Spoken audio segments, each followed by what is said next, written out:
नमस्कार दोस्तों। आज अपन बात करेंगे कंप्यूटर के हार्डवेयर के बारे में और कंप्यूटर के अंदर कौन कौन से हार्डवेयर होते हैं और कौन कौन से हार्डवेयर का क्या क्या यूज होता है। तो कंप्यूटर एक इलेक्ट्रॉनिक डिवाइस है जो यूजर के द्वारा इनपुट दिया जाता है और उस इनपुट को क्या करता है, प्रोसेस करता है और प्रोसेस करने के बाद में हमें क्या प्राप्त होता है, आउटपुट प्राप्त होता है और इस आउटपुट को बेसिकली इंफॉर्मेशन कहा जाता है। अब देखिए, कंप्यूटर को है दो पार्ट के अंदर इसके भाग को डिवाइडेड किया गया है। एक पार्ट होता है हमारा हार्डवेयर और दूसरा हमारा जो पार्ट है वो है सॉफ्टवेयर। तो हम बात करते हैं आज की इस चैप्टर में हार्डवेयर के बारे में कि हार्डवेयर है कंप्यूटर का वह फिजिकली पार्ट होता है जिसे हम क्या कर सकते हैं, देख सकते हैं और जिसे हम छू भी सकते हैं। वह क्या कहलाता है, हार्डवेयर कहलाता है। अब देखिए, कंप्यूटर के अंदर काफी सारे हार्डवेयर का कॉम्बिनेशन होता है, जैसे मॉनिटर हो गया, सीपीयू हो गया, माउस हो गया, प्रिंटर हो गया। ये काफी सारे हमारे क्या होते हैं, हार्डवेयर होते हैं। हार्डवेयर के अलावा अगर हम बात करें सॉफ्टवेयर के बारे में कि सॉफ्टवेयर क्या होता है, तो सॉफ्टवेयर कंप्यूटर का वह पार्ट होता है जिसे हम सिर्फ और सिर्फ क्या कर सकते हैं, देख सकते हैं, छू नहीं सकते हैं। उसे क्या कहा जाता है, सॉफ्टवेयर। अब अगर मैं टेक्निकल भाषा में थोड़ा सा इसके बारे में समझाऊं तो देखिए, सॉफ्टवेयर बेसिकली क्या होता है, प्रोग्रामों का समूह होता है, कलेक्शन ऑफ प्रोग्राम्स होते हैं। काफी सारे प्रोग्राम्स को कंबाइन करके एक सॉफ्टवेयर डिजाइन किया जाता है किसी भी कार्य को करने के लिए। वह क्या कहलाता है, सॉफ्टवेयर कहलाता है। इस स्लाइड में बात करते हैं कि कंप्यूटर हार्डवेयर को बेसिकली चार पार्ट में डिवाइडेड किया गया है। सबसे पहला है मेरा इनपुट डिवाइस, उसके बाद में आउटपुट डिवाइस, स्टोरेज डिवाइस और इंटरनल कंपोनेंट्स। तो वन बाय वन हम पढ़ेंगे कि इनपुट डिवाइस क्या होता है, आउटपुट डिवाइस क्या होता है, स्टोरेज डिवाइस क्या होता है और हमारे इंटरनल कंपोनेंट्स है वो क्या क्या होते हैं। चलिए बात करते हैं इनपुट डिवाइस के बारे में। तो इनपुट डिवाइस वे डिवाइस होते हैं जिनकी मदद से यूजर के साथ इंटरैक्ट करता है। अब कंप्यूटर है वो क्या करता है, यूजर के साथ में इंटरैक्ट करेगा तो किसके माध्यम से करेगा, कीबोर्ड के माध्यम से, माउस के माध्यम से या जॉयस्टिक के माध्यम से। ये काफी सारे हमारे इनपुट डिवाइस होते हैं, इनके माध्यम से यूजर क्या करता है, कंप्यूटर के साथ में इंटरैक्ट करता है। दूसरे शब्दों में अगर मैं इसको कहूँ, कंप्यूटर है वह इनपुट डिवाइस की मदद से यूजर क्या करता है, कंप्यूटर को इनपुट प्रदान करता है और सीपीयू के द्वारा क्या किया जाता है, उस इनपुट को प्रोसेस किया जाता है और प्रोसेस करने के बाद में यूजर को है आउटपुट प्राप्त होता है। चलिए इस स्लाइड में हम चर्चा करेंगे कि काफी सारे इनपुट डिवाइस होते हैं। वन बाय वन हम जो हमारे इम्पोर्टेंट इनपुट डिवाइस होते हैं उनके बारे में हम चर्चा करते हैं। तो सबसे पहले मेरा इनपुट डिवाइस आता है कीबोर्ड। अब देखिए, कीबोर्ड है वो कंप्यूटर का सबसे मुख्य और सबसे मेन इनपुट डिवाइस है। कीबोर्ड का प्रयोग करके यूजर है वो क्या करता है, कंप्यूटर को इनपुट प्रदान करता है। अब देखिए, ये हमारे सामने जो फोटोज के अंदर कीबोर्ड शो हो रहा है, इस कीबोर्ड्स के अंदर कुल बटन्स होते हैं, कुल कीज होती है। इन कीज की संख्या होती है वो होती है 104 से लेके 120 तक।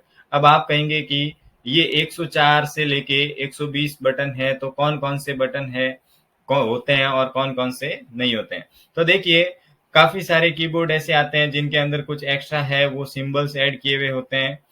ठीक है, तो इसलिए बेसिकली देखा जाए तो जो कीबोर्ड मार्केट के अंदर अवेलेबल है उनके अंदर का जो कीज है वो फिक्स नहीं है। लेकिन जो एक कीबोर्ड का स्टैंडर्ड है वो कितना है, 104 की। क्या पता होना चाहिए कि जो स्टैंडर्ड कीबोर्ड होता है उसके अंदर कीज की वैल्यू कितनी होती है, 104। अब चलिए अगर हम आगे बात करते हैं कि अगर जो हमारा कीबोर्ड है, इस कीबोर्ड के अंदर कौन कौन सी कीज होती है, तो इस कीबोर्ड के अंदर हमारा न्यूमेरिकल कीज होता है, अल्फाबेट्स की होता है, फंक्शन की होता है, नेविगेशन की होता है, कॉम्बिनेशन की होता है, कंट्रोल की होता है।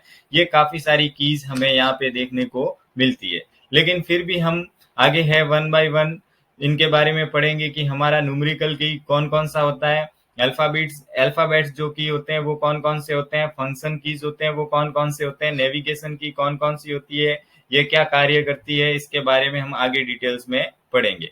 अब देखिए, कीबोर्ड को केबल से कनेक्ट कर सकते हैं और ब्लूटूथ से भी कनेक्ट कर सकते हैं। कीबोर्ड जो आपके केबल से कनेक्टेड होते हैं उन्हें वायर्ड कीबोर्ड कहा जाता है और ऐसे कीबोर्ड जो आपके केबल से कनेक्टेड नहीं होता है उन्हें वायरलेस कीबोर्ड कहा जाता है। तो आपको मार्केट में है वो दोनों कीबोर्ड देखने को मिल जाएंगे, वायरलेस कीबोर्ड और wired keyboard. Type of keys on a keyboard, यानी आपके कीबोर्ड के ऊपर है कौन कौन सी कीज होती है, उन कीज का क्या क्या कार्य होता है, इस इनके बारे में हम डिस्कशन करेंगे। लेकिन देखिएगा, जो आपका कीबोर्ड है उसे प्लग एंड प्ले डिवाइस भी कहा जाता है। प्लग एंड प्ले का मतलब ये होता है कि अगर आपके पास में कीबोर्ड है, आप कीबोर्ड खरीद के लेके आते हैं, तो उसके लिए आपको है कंप्यूटर के अंदर किसी भी प्रकार का ड्राइवर है या फिर किसी भी प्रकार का सॉफ्टवेयर है वो इंस्टॉल करने की जरूरत नहीं होती है, क्योंकि आपका जो ऑपरेटिंग सिस्टम होता है उसके अंदर पहले से इनके ड्राइवर इंस्टॉल किए हुए होते हैं। इसलिए कीबोर्ड और माउस को प्लग एंड प्ले डिवाइस कहा जाता है। चलिए अब बात करते हैं न्यूमेरिकल की के बारे में। तो देखिए, न्यूमेरिकल की है वो हमारे कीबोर्ड के राइट हैंड साइड में होता है, और इसके अंदर कितनी कीज की संख्या होती है? टोटल 17 कीज होती है। कितनी कीज होती है? 17। उसके बाद में बात करते हैं अल्फाबेट्स की के बारे में। तो देखिए, अल्फाबेट्स की का प्रयोग है बेसिकली क्या अल्फाबेट्स को लिखने के लिए किया जाता है। यानी हमारे जो इंग्लिश के वर्ड होते हैं उनको लिखने के लिए हम किसका प्रयोग करते हैं? अल्फाबेट्स की का प्रयोग करते हैं। यानी वर्ड, सेंटेंस या हमारा जो पैराग्राफ हो गया, इनको लिखने के लिए हम किसका प्रयोग करते हैं? अल्फाबेट्स की। अब ये कंप्यूटर के अंदर ए से लेके जेड तक ये कीज होती है। नेक्स्ट हमारी जो कीज आती है वो आती है फंक्शन की। तो देखिए, फंक्शन की है वो F1 से लेके F12 तक होती है। उसके बाद में दोस्तों हमारा आता है नेविगेशन की। तो देखिए, बेसिकली नेविगेशन की को एरो की भी बोला जाता है। अब देखिए, आपके कीबोर्ड के अंदर जो चार है नेविगेशन करने के लिए, यानी आपके कर्सर को या फिर एरो को लेफ्ट हैंड साइड में लेके जाने के लिए, राइट हैंड साइड में लेके जाने के लिए, या फिर टॉप में जाने के लिए, बॉटम में जाने के लिए है किसका प्रयोग किया जाता है? एरो की का प्रयोग किया जाता है। लेफ्ट, राइट, टॉप और बॉटम, ये हमारी क्या होती है? एरो की। उसके अलावा देखिए, एरो की में हमारी होम बटन हो गया, एंड हो गया, पेज अप हो गया, पेज डाउन हो गया, डिलीट हो गया, इंसर्ट हो गया, ये भी हमारी सारी की सारी क्या कहलाती है?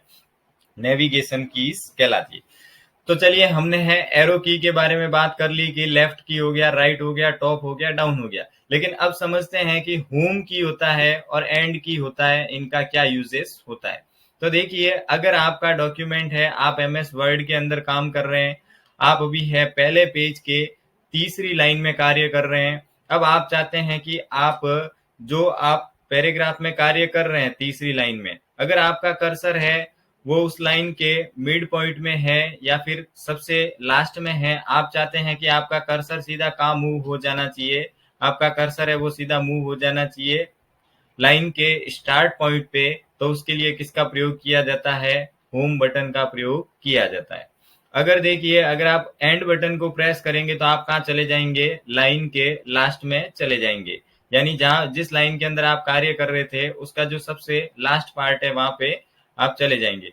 उसके अलावा देखिए, अगर आपने है काफी सारे डॉक्यूमेंट के अंदर आपके पेजेस बने हुए हैं, आप चाहते हैं कि सीधा आप है, सपोज मानिए आपका 10 पेज का डॉक्यूमेंट है, अभी रिसेंटली आप है 5 नंबर का जो पेज है उसमें कार्य कर रहे हैं। आप चाहते हैं कि मुझे सीधा है वो पहले पेज पे जंप करना है, मुझे सीधा फर्स्ट पेज पे जाना है, तो आप होम की को प्रेस करके भी सीधा कहाँ पहुंच सकते हैं? पहले पेज पे पहुंच सकते हैं। अगर आप चाहते हैं कि आपका 10 पेज का डॉक्यूमेंट है और आप सबसे लास्ट वाले पेज में विजिट करना चाहते हैं, तो उसके लिए भी आप क्या है? एंड की का प्रयोग कर सकते हैं। उसके बाद में आता है दोस्तों पेज अप और पेज डाउन। ये क्या करेगा? बेसिकली होम से और एंड से आपके क्या होगा? एक साथ में वो सीधा जंप करके और कहाँ पे चला जाता है? होम बटन से पहले पेज पे। एंड से कहाँ चला जाएगा? सबसे अंतिम पेज पे। लेकिन जो आपका पेज अप होगा उससे क्या होगा? एक पेज ऊपर जाएगा। सपोज मानिए आपका डॉक्यूमेंट है वो अभी कौन से पेज पे है? आप कौन से पेज पे कार्य कर रहे हैं? 5वें पेज पे कार्य कर रहे हैं, और आप चाहते हैं कि मुझे चौथे पेज पे जाना है। तो उसके लिए आप किसका प्रयोग करेंगे? पेज अप की का प्रयोग करेंगे। तो जैसे ही पेज अप बटन को प्रेस किया तो आप है कौन से पेज पे विजिट कर लेंगे? पेज नंबर आपका 4।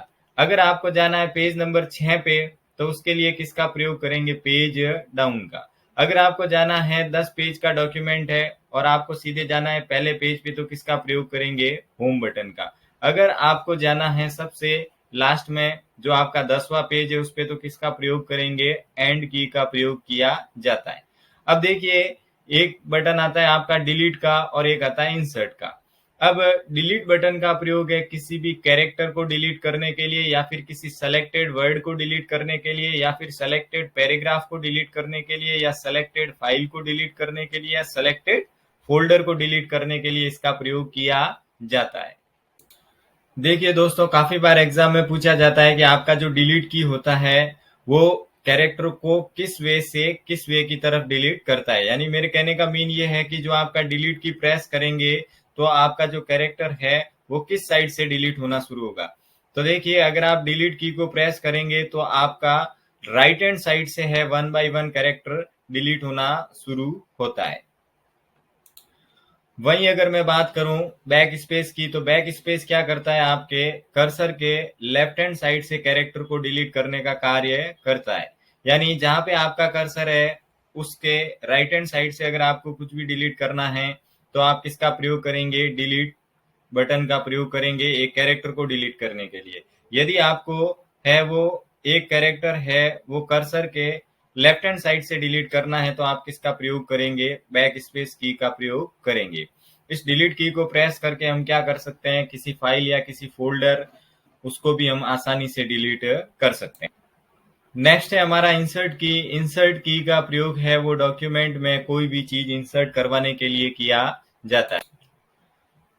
अगला दोस्तों आता है हमारा टॉगल की। ऐसी की जो एक बार दबाने से क्या हो जाती है, एक्टिव हो जाती है, और दोबारा दबाने से क्या होगी, डीएक्टिव हो जाती है। ऐसी की क्या कहलाती है, टॉगल की कहलाती है। अब देखिए, ऐसा बटन कीबोर्ड के अंदर जिसको मैं एक बार दबाऊंगा तो क्या हो जाएगा, ऑन हो जाएगा, और एक बार दबाने से क्या हो जाता है, ऑफ हो जाता है। वे कीज कौन सी कहलाती है, टॉगल की कहलाती है। अब देखिए, ये जो टॉगल की है ये कैप्स लॉक हो गया आपका, उसके बाद में नम लॉक हो गया, स्क्रॉल लॉक हो गया। ये आपकी 3 कीज होती है वो क्या कहलाती है, टॉगल की कहलाती है। अब ये टॉगल की कौन सी एक्टिव है कौन सी डीएक्टिव है, इनको देखने के लिए हमारे कीबोर्ड में राइट हैंड साइड में जो न्यूमेरिकल कीज होती है, इन कीज के ऊपर क्या होता है, इंडिकेटर होता है। ये इंडिकेटर शो करता है कि कौन सी की अभी आपकी एक्टिव है और कौन सी की डीएक्टिव है। अगली आती है दोस्तों हमारे कॉम्बिनेशन की। तो देखिए, बेसिकली कॉम्बिनेशन कीज क्या होती है, ऐसी की जो कभी अकेले कार्य नहीं करती है। यानी अगर आप उस की को अकेले प्रेस करोगे, सिर्फ उसी की को प्रेस करोगे तो आपका कोई भी ऑपरेशन कोई भी एक्शन परफॉर्म नहीं होगा। उसके साथ में आपको किसी और की को प्रेस करना पड़ेगा, तभी वह की है कार्य करेगी। तो ऐसी कीज को बोला जाता है कॉम्बिनेशन की। ये होती है आपका शिफ्ट हो गया, यहाँ पे शिफ्ट का स्पेलिंग है थोड़ा सा गलत लिखा गया है, SHIFT होता है। उसके बाद में ऑल्ट की हो गया, उसके बाद में कंट्रोल की हो गया। ये सारी मेरी कौन सी कहलाती है, कॉम्बिनेशन कीज कहलाती है। अब देखिए, मैं एक एग्जांपल देता हूं कि मैं अगर कंट्रोल को अकेले प्रेस करता हूं तो कोई भी एक्शन परफॉर्म नहीं होगा। अगर मैं शिफ्ट को भी अकेले है वो प्रेस करता हूं तो कोई भी एक्शन परफॉर्म नहीं होगा। अगर मैं ऑल्ट और कंट्रोल दोनों को एक साथ में प्रेस करता हूं तो भी कोई एक्शन परफॉर्म नहीं होगा। अगर मैं सपोज मानिए कंट्रोल के साथ में एस को प्रेस करता हूं या फिर कंट्रोल के साथ में ए को प्रेस करता हूं तो क्या होगा, मेरा कंट्रोल ए से सारा डेटा है वो सेलेक्ट ऑल हो जाएगा। उसके बाद में अगर मैं कंट्रोल के साथ में एस को प्रेस करूंगा तो क्या होगा, फाइल सेव हो जाएगी। तो इसलिए देखिए ये क्या कर रहा है, कंट्रोल के साथ में एक और की है उसको आपको प्रेस करना पड़ेगा, यानी इसलिए इसको क्या बोला जाता है, कॉम्बिनेशन कीज बोला जाता है। उसके बाद में है हमारा स्पेशल की। स्पेशल की देखिए, जो स्पेस बार है, उसके बाद में हमारा जो कैप्स लॉक की है, बैक स्पेस की है, शिफ्ट की है, एंटर की है, सिंबॉलिक की है, टैब की है, ये सारी की सारी क्या कहलाती है, स्पेशल कीज कहलाती है। देखिए दोस्तों, यहाँ पे गलती से है वो टाइपिंग वाले ने थोड़ा सा मिसप्रिंट कर दिया है। कैप्स लॉक, कैप्स लॉक है वो आपका किस में आता है, टॉगल की में आता है। स्पेशल कीज के अंदर आपका कैप्स लॉक नहीं आता है। यहाँ पे देखिए स्पेस बार है, स्पेस बार से क्या होगा, जैसे ही आप है स्पेस बटन को प्रेस करोगे तो आपका एक स्पेस है वो कर्सर मूव करेगा। उसके बाद में है आपका बैक स्पेस, जिसके बारे में मैंने आपको बता दिया कि ये कर्सर के लेफ्ट हैंड साइड से क्या करता है, कैरेक्टर को डिलीट करने का कार्य करता है। उसके बाद में आपका आ गया एंटर की। एंटर की को प्रेस करने से क्या होगा, जैसे ही आप एंटर की को प्रेस करते हो तो या तो एक नया पैराग्राफ है उसमें चले जाओगे आप। अब देखिए, अगर मैं कंट्रोल के साथ में एंटर को प्रेस करता हूं तो उससे क्या होगा, मेरा एक नया पेज इंसर्ट हो जाएगा। अगर मैं सिर्फ और सिर्फ केवल अकेले एंटर को प्रेस करूंगा तो क्या होगा, मेरा पैराग्राफ चेंज होगा।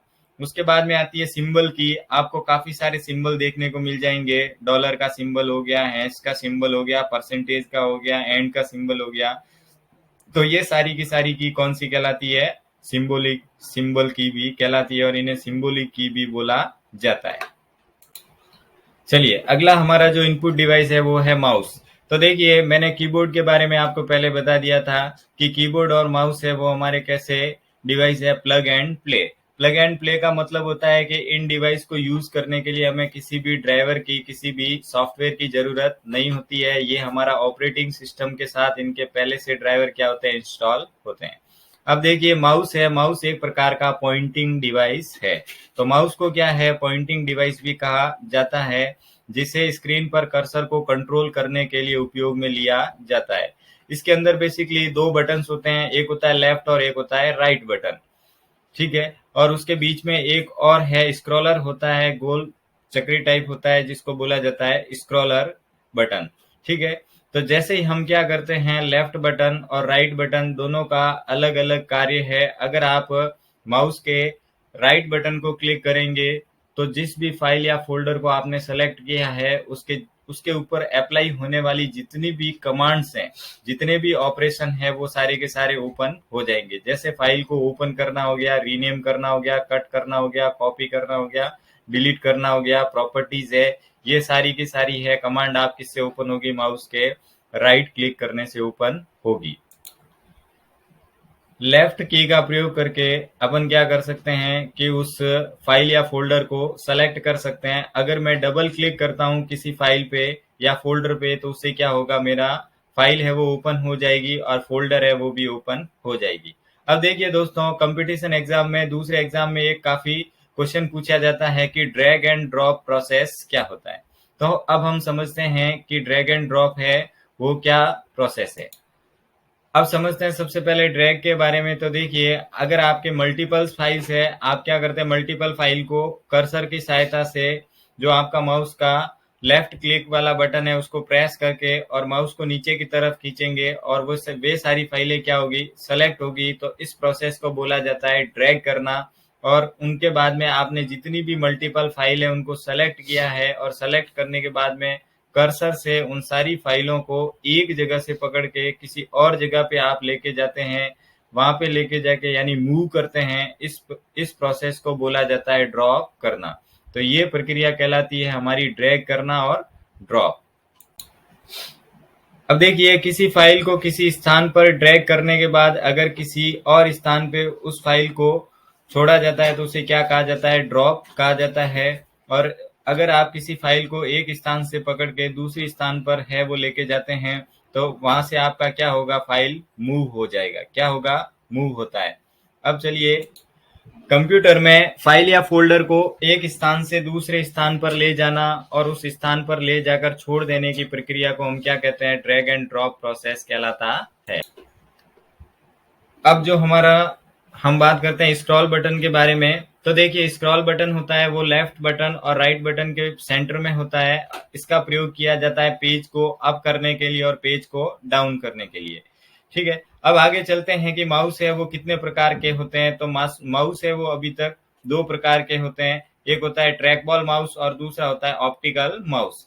अब देखिए ये जो ट्रैक बॉल माउस है, ये पहले जो कंप्यूटर आते थे आज से 10 साल 15 साल पहले, उनके अंदर जो माउस आता था उसके अंदर कौन सी टेक्नोलॉजी, कौन सी तकनीक का प्रयोग किया गया था, ट्रैक बॉल माउस का प्रयोग किया गया था। और अभी जो लेटेस्ट में माउस आ रहे हैं ये सारे के सारे कौन से हैं, ऑप्टिकल माउस है। अब देखिए अगर कोई माउस है उसको तार के द्वारा कंप्यूटर से कनेक्टेड करते हैं तो वह कहलाता है वायर्ड माउस। कैसा माउस कहलाता है, वायर्ड।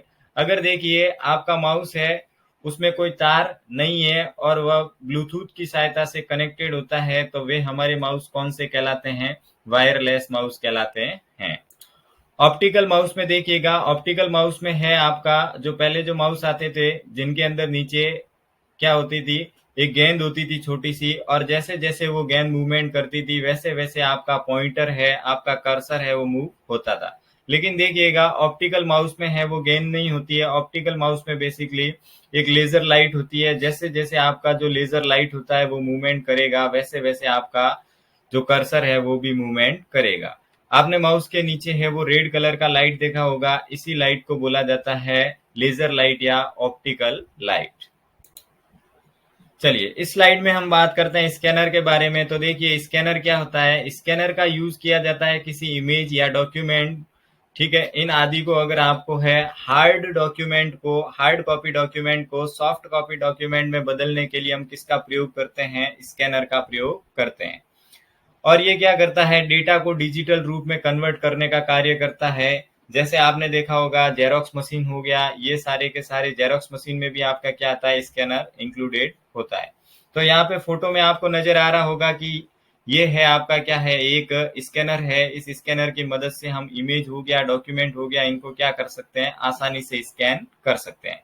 और ये करता है क्या है, किसी भी हार्ड कॉपी वाले डॉक्यूमेंट है उसको सॉफ्ट कॉपी में कन्वर्ट करने का कार्य करता है। अब स्कैनर की कैटेगरी में एक हमारा स्कैनर आता है जिसको सिंपल और शॉर्ट भाषा में बोला जाता है MICR। MICR का फुल फॉर्म होता है दोस्तों मैग्नेटिक इंक कैरेक्टर रीडर। ये बेसिकली क्या करता है, ये जो हमारा स्कैनर है इसका प्रयोग किया जाता है सबसे ज्यादा बैंकों में। अगर किसी भी बैंक के चेक को रीड करना है तो उसके लिए किसका प्रयोग किया जाता है, MICR का प्रयोग किया जाता है। इनका फुल फॉर्म होता है मैग्नेटिक इंक कैरेक्टर रिकॉग्नाइजेशन। तो देखिए जो बैंक के चेक होते हैं उनको पढ़ने के लिए इसका यूज किया जाता है। इन चेक्स के ऊपर क्या होता है, एक स्पेशल टाइप की स्याही होती है, उस स्याही के माध्यम से ये क्या है, जो आपका चेक है वो जेन्यून है या फिर फेक है उसको आइडेंटिफाई किया जाता है। तो अगर बैंक के चेक को पढ़ना है तो उसके लिए किसका प्रयोग करेंगे, MICR का प्रयोग करेंगे। अब देखिए कंपटीशन एग्जाम में काफी ज्यादा पूछा गया है कि बैंकों के चेक होते हैं उनको पढ़ने के लिए निम्न में से कौन से स्कैनर का प्रयोग किया जाता है। तो वो कौन सा स्कैनर होगा, आपका magnetic ink character recognition scanner का प्रयोग किया जाता है। विशेष करके इसका ख्याल रखना, इसके बारे में काफी बार कंपटीशन एग्जाम में पूछा गया है। उसके बाद में हमारा जो दोस्तों अगला स्कैनर आता है वो आता है OCR और OMR। OCR का फुल फॉर्म होता है ऑप्टिकल कैरेक्टर रीडर और OMR का फुल फॉर्म होता है ऑप्टिकल मार्क रीडर। तो देखिए जो आपका OCR होता है ये क्या करता है, अल्फा न्यूमेरिकल कैरेक्टर को पढ़ने के लिए किसका प्रयोग करते हैं, OCR स्कैनर का प्रयोग करते हैं। और उसके बाद में हमारा जो अगला स्कैनर है वो है OMR। आपने देखा होगा आपकी जो प्रतियोगिता परीक्षा होती है या फिर आपके जो कॉम्पिटिटिव एग्जाम होते हैं, इन एग्जाम के अंदर है जो आपका जो आंसर की होता है, यानी जो सीट आपको प्रोवाइड की जाती है उस सीट को पढ़ने के लिए किसका प्रयोग किया जाता है, OMR स्कैनर का प्रयोग किया जाता है। इसलिए उसको आप है OMR सीट भी बोलते हैं। OMR का फुल फॉर्म होता है ऑप्टिकल मार्क रीडर। अगला जो हमारा सबसे पॉपुलर स्कैनर है जिसका नाम है QR कोड स्कैनर, इसको बोला जाता है, QR का फुल फॉर्म होता है दोस्तों क्विक रेस्पॉन्स कोड। ये आपने देखा होगा वर्तमान समय में सबसे ज्यादा इसका यूज किया जा रहा है। आप फोन पे, पेटीएम, गूगल पे या फिर आप कहीं पे भी जाते हैं तो आपको एक इस प्रकार का कोड मिलता होगा, इसको बोला जाता है QR कोड।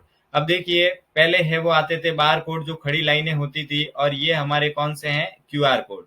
अब बार कोड होते थे वो क्या है, आप उन बार कोड को दूर से है वो नहीं एक्सेस करता था आपका कंप्यूटर, या फिर दूर से है वो उन बार कोड रीडर जो मशीन आता था वो रीड नहीं कर पाता था। इसलिए है अभी वर्तमान समय के अंदर बार कोड की जगह क्या आते हैं, QR कोड आते हैं।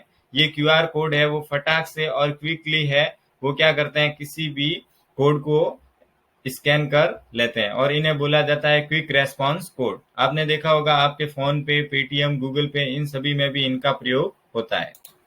उसके अलावा क्या है कि QR कोड के अंदर आप चाहते हैं कि मुझे कोई लॉन्ग इंफॉर्मेशन को सेव रखना है, जैसे आपको किसी वीडियोस है उसको सेव रखना है, या फिर उसके अलावा कोई ऑडियो है वो आपको सेव रखना है, तो आप है QR कोड का उसमें प्रयोग कर सकते हैं। बार कोड के अंदर आपका लॉन्ग डेटा है वो स्टोर नहीं होता था।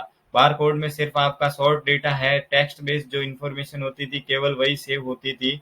लेकिन आपका QR कोड है, इसमें आप ऑडियो, वीडियो, कोई लिंक वगैरह आदि है वो इसमें स्टोर करवा सकते हैं। नेक्स्ट आता है दोस्तों हमारा जो इनपुट डिवाइस है वो है लाइट पेन। लाइट पेन ये लाइट सेंसिटिव डिवाइस होते हैं। इसके अंदर एक छोटी सी लेजर लाइट होती है। इसका ज्यादातर यूज आपने देखा होगा हॉस्पिटल्स वगैरह में किया जाता है। ठीक है, ये क्या कहलाती है? लाइट पेन कहलाती है। और ये हमारा किस प्रकार का डिवाइस है? इनपुट डिवाइस है। नेक्स्ट हमारा जो इनपुट डिवाइस आता है वो आता है माइक्रोफोन। माइक्रोफोन एक वॉइस इनपुट सिस्टम डिवाइस है। वॉइस इनपुट सिस्टम डिवाइस से मतलब ये है कि दोस्तों अगर आप है अपनी आवाज को रिकॉर्ड करना चाहते हैं तो किसका प्रयोग करेंगे? माइक्रोफोन का प्रयोग करेंगे। अब देखिए, आपने जो आवाज है, आपकी आवाज को कंप्यूटर क्या करेगा? आपने जो बोला है वो एनालॉग सिग्नल में होता है। इस एनालॉग सिग्नल को आपका कंप्यूटर है वो किस में कन्वर्ट करता है? डिजिटल सिग्नल में कन्वर्ट करता है। तो उसके लिए है, अगर आपको अपनी आवाज को रिकॉर्ड करना है तो किसका प्रयोग किया जाता है? माइक्रोफोन का प्रयोग किया जाता है। इसका यूज करके हम क्या कर सकते हैं? जैसे साउंड को रिकॉर्ड कर सकते हैं, या फिर किसी सॉन्ग को रिकॉर्ड कर सकते हैं, या फिर आप अपना खुद का वॉइस है वो किससे रिकॉर्ड कर सकते हैं? माइक्रोफोन के माध्यम से रिकॉर्ड कर सकते हैं। तो दोस्तों यहाँ पे हमारे जो सारे इनपुट डिवाइस है वो क्या होते हैं? समाप्त। और अब हमारे है जो अगले जितने भी डिवाइसेस होंगे वो सारे के सारे कैसे डिवाइसेस होंगे? वो डिवाइस होंगे आउटपुट डिवाइस। तो चलिए अब हम बात करते हैं आउटपुट डिवाइस के बारे में। तो सबसे पहला जो मेरा आउटपुट डिवाइस है वो है प्रिंटर।